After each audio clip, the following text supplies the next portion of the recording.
कि भी परिणीति के फादर है, पिता है, तो मैं तो मेरा नाम परिणीति के पिता नाम बस इतना ही पहचान रखता हूँ।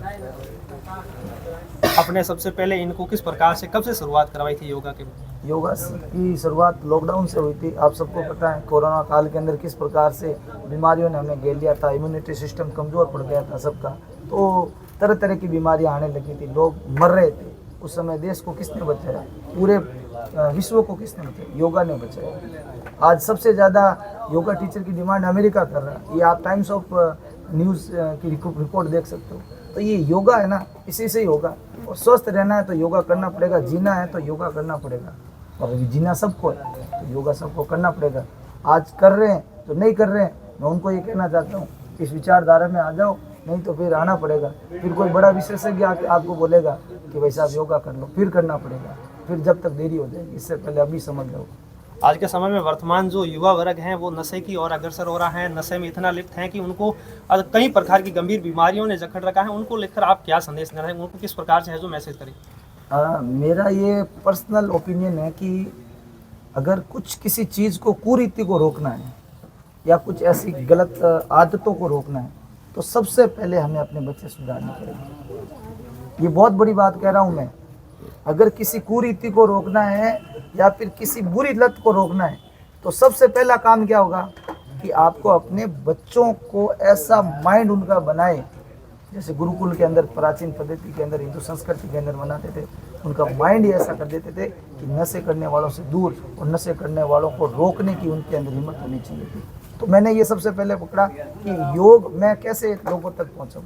परिणीति के अंदर योग की प्रतिभा देखी तो मैंने इसको एक माध्यम बनाया और इसकी प्रतिभा को दुनिया के सामने लाने का प्रयास किया है। तो आज आप देख ही रहे हो भारत के सबसे बड़े उद्योगपति आनंद महिंद्रा जो खुद परिणीति के सूर्य नमस्कार को फॉलो करते हैं, सचिन तेंदुलकर जैसे महान क्रिकेटर, भारत रत्न जो एक हमारे सामने उदाहरण है, उन्होंने अपने जीवन को किस प्रकार से जिया। उन्होंने परिणीति की प्रतिभा को पहचाना क्योंकि वो खुद प्रतिभावान, कहते हैं ना हीरे की परख जोरी कोई होती है, उसी प्रकार से सचिन तेंदुलकर ने इस प्रतिभा को पहचाना। इसके अलावा बाबा रामदेव ने खुद ने कई शिविरों के माध्यम से परिणीति को सम्मान किया है। जब भी परिणीति को देखते गोदी में उठा लेते हैं। राजस्थान के मुख्यमंत्री भजन लाल जी शर्मा जो हमारे यशस्वी मुख्यमंत्री हैं, वो भी परिणीति से बहुत प्रेम करते हैं। अभी 26 तारीख को हमारा जो कार्यक्रम जयपुर के अंदर है उसमें सीएम साहब खुद आ रहे हैं।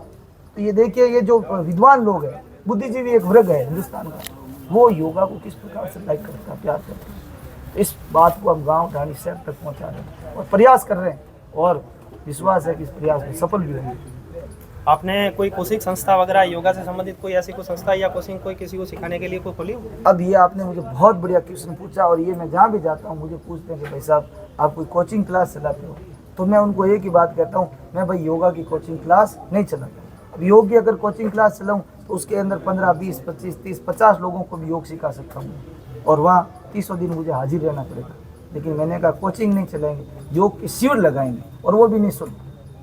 तो योग शिविर के अंदर 1000 लोग आते हैं, 5000 लोग आते हैं, 10,000 लोग आते हैं। एक कोचिंग के अंदर 10,000 लोग किसी कमरे के अंदर, हॉल के अंदर बैठा नहीं सकते।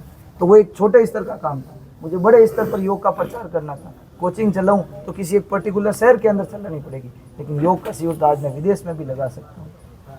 अभी जो आगे इनका योग शिविर कहाँ लगाएंगे, क्या कुछ ऐसा कुछ संदेश वगैरह या कोई इन्वाइट आ गया? अभी हमारा जो आगामी जो योग शिविर है वो विदेशी धरती पर है। जो लोग पाश्चात्य संस्कृति से आते हैं, वेस्टर्न कल्चर से आते हैं, उन्होंने योग को आमंत्रित किया अपने देश की। ये बड़ी बात है। यानी जो वेस्टर्न कल्चर है वो इंडियन कल्चर को अपने और खींच रहे हैं और कितना लाइक कर रहे हैं। तो अभी आगामी कनाडा के अंदर हमारा एक योग शिविर की योजना बन रही है। तो भारत की बेटी परिणीति अभी कनाडा की धरती पर योग का शिविर का आमंत्रण स्वीकार करने वाली है और वहाँ जाने वाली है। ये हम सब के लिए गर्व की बात है, प्राउड ऑफ इंडिया। जैसे हमारी बेटी आगे बढ़ती है ना, तो समझ लेना। यह तो एक ऋग्वेद का श्लोक है जिसमें कहता है ना कि जहाँ पर यत्र नार्यस्तु पूज्यते तत्र रमते देवः, जहाँ पर नारियों का सम्मान होता है। ये ऋग्वेद की बात है। 4 वेदों के अंदर सबसे जो बड़ा ग्रंथ है ऋग्वेद माना जाता है, उसके अंदर हमारी संस्कृति का उल्लेख करें, उसके अंदर नारियों का बताया गया है। यत्र नार्यस्तु पूज्यते तत्र रमते देवः, जहाँ पर नारियों का सम्मान होता है उस देश की प्रगति होना संभव है। आपने बहुत विषय महत्वपूर्ण रखा कि जैसे कि बेटियों को पढ़ाना सही है, बेटियों को आगे बढ़ाना सही है, लेकिन कई प्रकार ग्रामीण क्षेत्र में ये भ्रांतियां फैल जाती हैं कि कई प्रकार से बेटियों को स्कूल तक नहीं भेज पाते हैं या फिर स्कूल में पढ़ाने तक उनको वंचित रखा जाता है, शिक्षा से वंचित रखा जाता है। उनको लेकर आपका क्या संदेश है, क्या राय है? देखो, लड़कियों को मैं अगर आपको ज़्यादा डीपली नहीं बताऊंगा, लेकिन फिर भी थोड़ा बता देता हूँ। हमारी ये संस्कृति ने कभी लड़कियों को पीछे लेकर रखा ही नहीं। आप हमारा इतिहास उठा के देखिए। मैं एक छोटा सा उदाहरण देता हूँ। आज हमारे गाँव के अंदर घूंघट पड़ता है राजस्थान के अंदर, लेकिन आपने देखा होगा कि आपने त्रेता युग में एक सीरियल अभी जो चलता है टीवी पे, और हकीकत की कहानी रामायण के अंदर श्री राम ने विवाह किया था। जब सीता और राम का स्वयंवर हुआ था, उस समय सीता ने घूंघट थोड़ी निकाला था। इस चीज़ को नोटिस करो आप। जब राम जी ने सीता से विवाह किया था, उस समय घूंघट प्रथा नहीं थी। नारियों का सम्मान था, नारी साथ में हाथ बटाती थी। राम जी वनवास भी गए ना, सीता जी को साथ लेके गए। यानी उस जमाने में त्रेता युग में भी नारियों का सम्मान था, पुरुषों के बराबर माना जाता था नारियों को। लेकिन ये तो सारे मुगल यहाँ आ गए, उन्होंने हमारी संस्कृति को थोड़ा खराब कर दिया। उनकी बुरी नज़रों से बचाने के लिए हमारी औरतों ने अपने स्वाभिमान को बचाने के लिए ये घूंघट प्रथा का प्रचलन किया।